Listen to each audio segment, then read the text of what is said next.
জনগণের প্রত্যাশা পূরণে দ্রুত নির্বাচনের ঘোষণা দিতে অন্তর্বর্তী সরকারের প্রতি আহ্বান জানিয়েছেন বিএনপির কেন্দ্রীয় নেতারা। তারা বলেন, যেসব সংস্কারের কথা বলা হচ্ছে বিএনপির কর্মসূচিতে আগে সেসব সংস্কারের কথা বলা হয়েছে।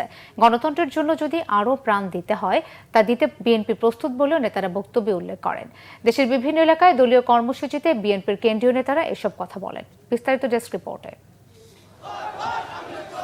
জুলাই আগস্ট গণ অভ্যুত্থানে সিরাজগঞ্জের শহীদ পরিবারের সদস্যদের হাতে অনুদানের টাকা দিয়েছে আমরা বিএনপি পরিবার। দুপুরে শহরের মুক্তি সোপানে সংগঠনটির কেন্দ্রীয় কমিটি আয়োজিত অনুষ্ঠানে প্রধান অতিথি ছিলেন বিএনপির স্থায়ী কমিটির সদস্য ইকবাল হাসান মাহমুদ টুকু। অনুষ্ঠানে 11 জন শহীদ পরিবারের সদস্যদের প্রত্যেককে 50,000 টাকা করে দেওয়া হয়। এ সময় জেলা বিএনপি ও সহযোগী সংগঠনের নেতাকর্মীরা উপস্থিত ছিলেন। বলা হয়েছে যে একজন ব্যক্তি দুইবারের বেশি প্রধানমন্ত্রী হতে পারবে না, এর চেয়ে বড় কি সংস্কার হবে? বলা হয়েছে প্রেসিডেন্ট, রাষ্ট্রপতি প্রধানমন্ত্রীর মধ্যে ক্ষমতার ভারসাম্য করা হবে, এর চেয়ে বড় আর কি আছে? কোনটা বাদ যাচ্ছে 31 দফায়? তাও বলি ঠিক আছে, আপনারা সংস্কার দিয়েছেন, কথা হচ্ছিল 90 দিনের, এখন হয়ে গেছে প্রায় 180 দিন, তারপরেও আপনাদের কোনো নির্বাচনের খবর পাচ্ছি না। সকালে কেরানীগঞ্জের রাজাবাড়ী স্কুল অ্যান্ড কলেজের বার্ষিক ক্রীড়া ও পুরস্কার বিতরণ অনুষ্ঠানে বিএনপি চেয়ারপারসনের উপদেষ্টা আলহাজ আমানুল্লাহ আমান বলেন, ফ্যাসিস্ট হাসিনা যেন বাংলার মাটিতে আর রাজনীতি করতে না পারে সেজন্য সবাইকে সতর্ক থাকতে হবে। জানান, এলাকায় কেউ চাঁদাবাজি, দখলবাজি, মাদক বিক্রি করতে পারবে না।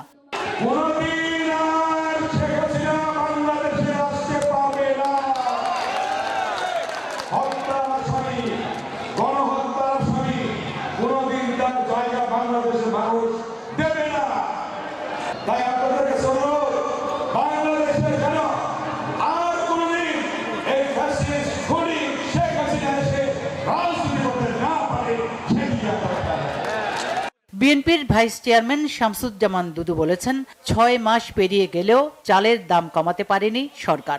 নিত্যপণ্যের দাম বাড়ছেই, লাখো মানুষ বেকার হয়ে পড়ে আছে, অথচ রাষ্ট্রের দায়িত্ব ছিল বেকারদের চাকরি দেওয়ার। রবিবার দুপুরে ঠাকুরগাঁও জেলা পাবলিক ক্লাব মাঠে জেলা বিএনপি আয়োজিত সমাবেশে দুদু এসব কথা বলেন।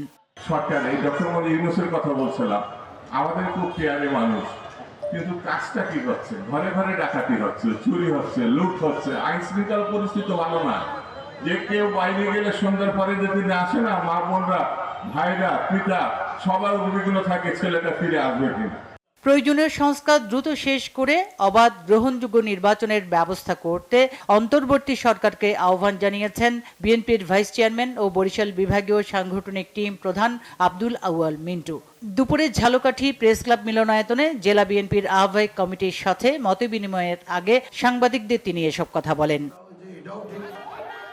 এদিকে দীর্ঘ 17 বছর পর সাবেক স্বরাষ্ট্র প্রতিমন্ত্রী লুৎফুজ্জামান বাবর তার নির্বাচনী এলাকা নেত্রকোনা 4 আসনে এক জনসভায় যাবার পথে গাজীপুর মহানগর ছাত্রদলের নেতাকর্মীদের সাথে কুশল বিনিময় করেছেন। দেশ ও গণতন্ত্রের স্বার্থে ছাত্রদলের নেতাকর্মীদের ঐক্যবদ্ধ থাকার পরামর্শ দেন তিনি। Bangla vision news desk.